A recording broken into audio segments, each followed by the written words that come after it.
तो चलिए शुरू करते हैं। सबसे पहले आंख बंद कर लीजिए और स्किप मत करना, ठीक है? क्या करेंगे? और 2x पे मत देखना, क्योंकि 10 मिनट में तुम्हारा टाइम खराब नहीं हो जा रहा है। जो स्किप करने वीडियो चलाते ही सीधे 2x पे चलाते हो कि ऐसे 10 मिनट हम नॉर्मल ही सवाल पूछेंगे, इसलिए 2x पे या 1.5 के करने की जरूरत नहीं है, ठीक है? सबसे पहले वीडियो को लाइक कर दो, क्योंकि लाइक करना भूल जाते हो। और 2x पे बिल्कुल मत चलाना, नॉर्मली चलाओ। और जैसे ही मेरी वीडियो देखो तो हमेशा लेट के देखना।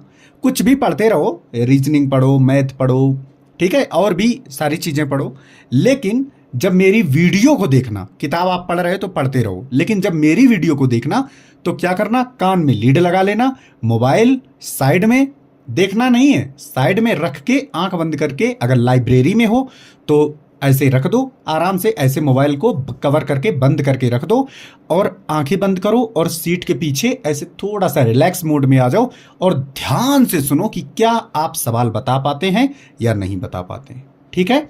तो अब हम आपसे सवाल पूछना स्टार्ट करें, ठीक है?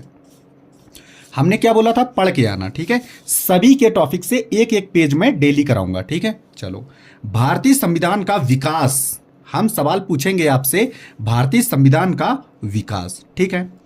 अब हम आपसे पूछेंगे सवाल नंबर पहला, संविधान शब्द की उत्पत्ति किस भाषा से हुई है? आपका जवाब होगा लैटिन भाषा से। किस भाषा से हुई है? लैटिन भाषा से, ठीक है? अब देखना, दूसरा क्वेश्चन बनाने जा रहा हूं। किस देश का संविधान, ध्यान से सुनना सवाल, किस देश का संविधान को संविधानों की जननी कहा जाता है? समझ रहे हो? सभी संविधानों की जननी किसके संविधान को कहा जाता है? तो भाई साहब, वो ब्रिटेन का संविधान है, जिसको सभी संविधानों का जननी या बाप कहा जाता है, यही मान लो तुम। वैसे तो सबसे बड़ा इंडिया का है, हमसे बड़ा कौन होगा? कोई बात नहीं, लेकिन हम क्या कहेंगे, अगर आपसे सवाल पूछा जाए कि सभी संविधानों की जननी किस देश के संविधान को कहा जाता है, तो आपका जवाब होगा ब्रिटेन। क्या जवाब देंगे? ब्रिटेन। अगला सवाल सुनो, स्वराज विधेयक का प्रारूप प्रस्तुत किसने किया था? सवाल नंबर पहला, ध्यान से सुने, स्वराज विधेयक का प्रारूप किसने प्रस्तुत किया था? आपका आंसर होगा बाल गंगाधर तिलक। उम्मीद है आंसर आपने दे दिया होगा। अब हम पूछें कि बाल गंगाधर तिलक ने स्वराज विधेयक को कब प्रस्तुत किया था? तो आपका आंसर होगा 1895। कब? 1895। मजा आ रहा है? Very good.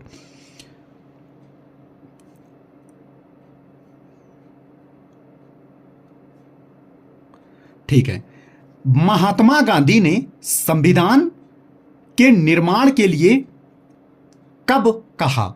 महात्मा गांधी ने संविधान की मांग कब की? आपका आंसर होगा 1922 में। महात्मा गांधी ने संविधान की मांग की थी 1922 में।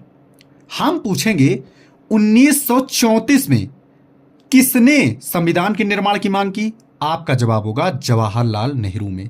फिर मैं घुमा के पूछ रहा हूं, जवाहरलाल नेहरू ने संविधान सभा के गठन की मांग की थी कब? 1934 में। आपका जवाब होगा, ठीक है? अगला सवाल,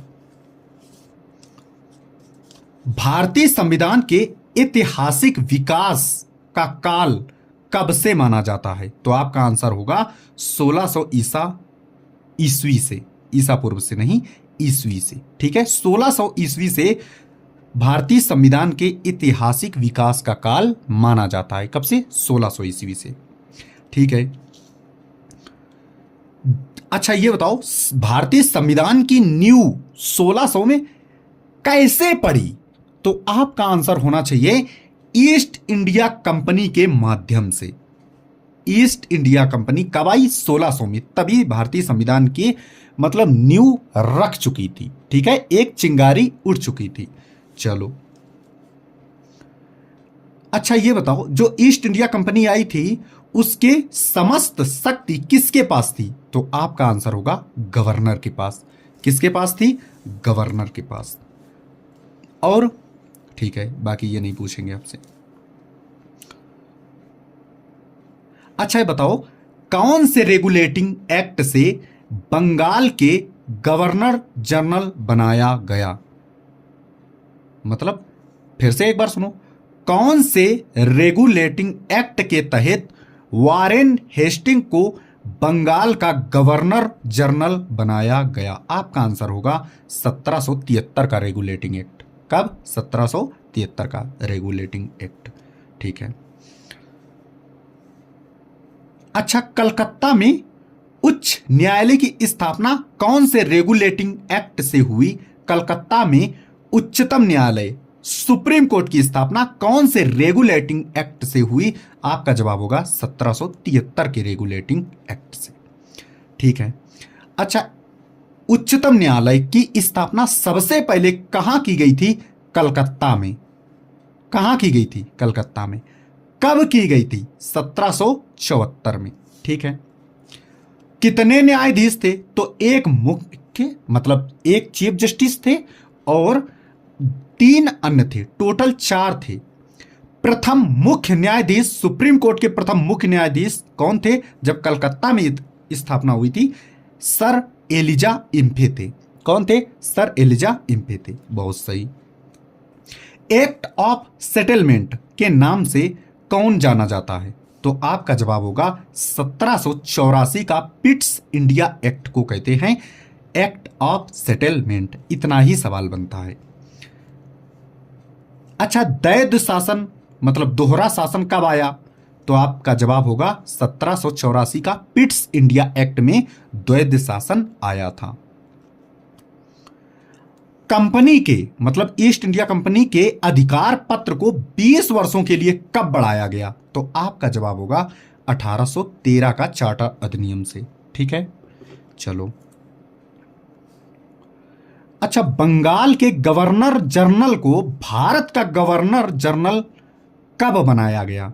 आपका जवाब होगा 1833 का चार्टर एक्ट। कब? 1833 का चार्टर अधिनियम में बंगाल के गवर्नर जनरल को भारत का गवर्नर जनरल कहा जाने लगा। ठीक है। अगला सवाल, प्रथम विधि आयोग किसकी अध्यक्षता में बना?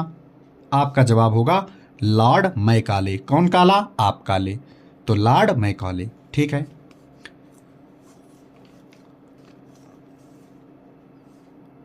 भारत में दास प्रथा को विधि विरुद्ध घोषित कर दिया गया था। कब? 1833 के अधिनियम से भारत में दास प्रथा को विधि विरुद्ध किस की अध्यक्षता में आया? तो भाई साहब, लॉर्ड मैकाले ने दास प्रथा का विरोध किया था। लॉर्ड मैकाले ने। ठीक है, याद रखना। अगला सवाल देखो, ध्यान से सुनते रहे ना, बस आप आंखें बंद रखो। 1858 का भारत शासन अधिनियम। ठीक है, अब ध्यान से सुनना, सवाल इसी पे बन रहा है। कंपनी का जो शासन था वो ब्रिटिश के महारानी के हाथों में कब गया था?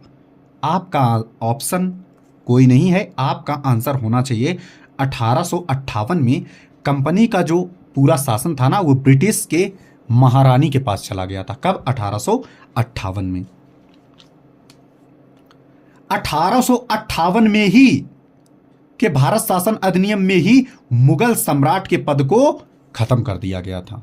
बहुत ज्यादा इंपॉर्टेंट है। ठीक है, अब रिलैक्स हो जाओ थोड़ा, अगला सवाल के लिए तैयार हो जाओ। आपके सामने ही पूछेंगे, डोंट वरी। अब जो वीडियो देख रहा है तो उसके लिए आराम रहेगा कि सर कैसे क्वेश्चन बनाते हैं।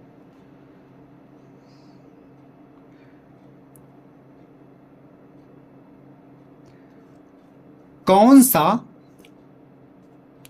भारत का प्रथम वायसराय कौन था? तो आपका जवाब होगा लॉर्ड कैनिंग। भारत का प्रथम वायसराय कौन थे? Lord Canning. कौन थे? Lord Canning. ठीक है, अगर मैं आपसे पूछूं भारत का अंतिम गवर्नर जनरल लॉर्ड कैनिंग थे, ये प्रथम वायसराय थे और अंतिम गवर्नर जनरल थे। बहुत बढ़िया। ठीक है, बस इतना ही पूछा जाता है। अगला सवाल, कौन से परिषद अधिनियम में, कौन सा भारत परिषद अधिनियम कौन सा था जिसमें गवर्नर जनरल को अध्यादेश जारी करने का अधिकार प्राप्त हो गया था? तो 1861 में अध्यादेश जारी करने का अधिकार प्राप्त हो गया था। अध्यादेश की मतलब अवधि कितनी थी? 6 महीने। ठीक है, ओके।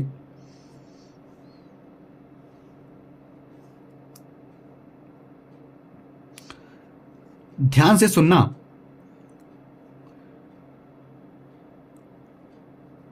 बनारस के लॉर्ड कैनिंग ने, ध्यान से सुनना, लॉर्ड कैनिंग ने कब 3 भारतीयों, बनारस के राजा, पटियाला के महाराजा और सर दिनकर राव को विधान परिषद में मनोनीत किया? कब? तो 1862 में। यहां से क्वेश्चन ऐसे भी आ सकता है कि लॉर्ड कैनिंग में ने इनमें से किसको बनारस के विधान परिषद में मनोनीत नहीं किया? अब नहीं का आंसर आप तभी बताएंगे जब आपको पता होगा। तो बनारस, पटियाला और दिनकर, सर दिनकर राव, ये याद रखना। ठीक है, चलो कोई बात नहीं। अच्छा ये बताओ, अप्रत्यक्ष मतलब इनडायरेक्ट चुनाव की शुरुआत कब हुई?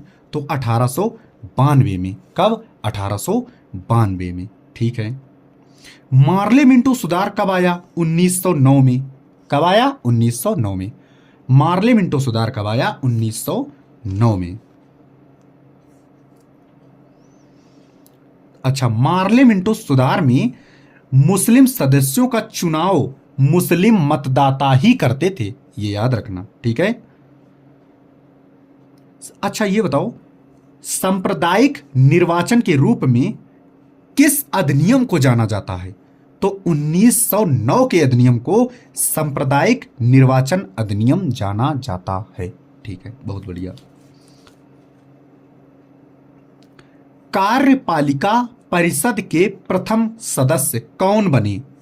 कार्यपालिका परिषद के प्रथम भारतीय सदस्य कौन बने? तो सत्येंद्र प्रसाद सिन्हा। ठीक है, बहुत बढ़िया। 1909 में इंग्लैंड में भारत के राज्य सचिव कौन थे? ध्यान से सुने, 1909 में इंग्लैंड में, कहां? यहां नहीं, इंग्लैंड में भारत के राज्य सचिव कौन थे? तो भाई साहब भारत की तरफ से राज्य सचिव का नेतृत्व कर रहे थे लॉर्ड मार्ले। कौन? लॉर्ड मार्ले। और भारत का नेतृत्व वायसराय के रूप में कौन कर रहे थे? तो लॉर्ड मिंटो। कौन कर रहे थे? Lord Minto. चलो अगला देखो। अच्छा, मॉन्टेग्यू चेम्सफोर्ड सुधार कब आया? 1909 में। बहुत ज्यादा इंपॉर्टेंट है। मॉन्टेग्यू चेम्सफोर्ड सुधार कब आया? 1919 में। आपसे पूछेगा प्रांतों में दैद शासन कब लगाया गया? तो 1919 में। कब? 1919 में लगाया गया था। लोक सेवा आयोग का गठन कब किया गया? 1919 में। ध्यान से सुने, लोक सेवा आयोग का गठन कब किया गया? 1919 में। अगला देखो, सबसे पहले कब केंद्रीय बजट को राज्यों के बजट से अलग कब किया गया? तो भाई साहब, मॉन्टेग्यू चेम्सफोर्ड सुधार अधिनियम 1919 में केंद्र का जो बजट है वो राज्य के बजट से अलग कर दिया गया। ठीक है। भारत में पहली बार महिलाओं को वोट देने का अधिकार कब दिया गया? तो 1926 में दिया गया था भाई साहब। ठीक है, अगला सवाल देखो। भारत में महिलाओं को वोट कब दिया, मतलब वोट करने की आजादी मिली? 1926 में। अच्छा ये बताओ, 1935 का भारत शासन अधिनियम में कितने अनुच्छेद और कितनी अनुसूचियां थीं? तो 1935 के भारत शासन अधिनियम में 321 आर्टिकल थे और 10 अनुसूचियां थीं। ठीक है, ध्यान रखना। 1935 का भारत शासन अधिनियम में 321 अनुच्छेद थे, 10 अनुसूचियां थी। ठीक है, समझ गए। अच्छा ये बताओ, प्रांतों में जो दैद शासन लगाया गया था 1919 में, वो हटाया कब गया था? तो आप लोग याद रखना, हटाया गया था 1935 के अधिनियम में। ठीक है, बहुत सही। सांप्रदायिक निर्वाचन पद्धति का विस्तार कब किया गया? 1935 के अधिनियम में। वर्मा, जिसको म्यांमार कहते हैं, भारत से अलग कर दिया गया कब? 1935 में। यही पूछेगा, म्यांमार भारत से कब अलग हुआ? 1935 में। आरबीआई, भारतीय रिजर्व बैंक की स्थापना कब हुई? 1935 में। अरे समझ गए? चलो कोई बात नहीं, 15 मिनट हो गए। अगर आप दोबारा इसको देखेंगे तो सच में आप सारा कुछ आपको याद हो चुका होगा। ठीक है, इसको एक बार और देख लेना, आधे घंटे में आपको इतना सारा कुछ पता हो जाएगा, आपने सोचा भी नहीं होगा। ठीक है, वीडियो को लाइक करो, सब्सक्राइब करो, कमेंट करके बताओ और इसमें क्या सुधार किया जाए। ठीक है, जय हिंद, जय भारत। शहीदों के नाम एक दीपक आज जरूर जलाना। जय हिंद, जय भारत, राधे राधे, सत श्री अकाल, आदाब, शबा खैर।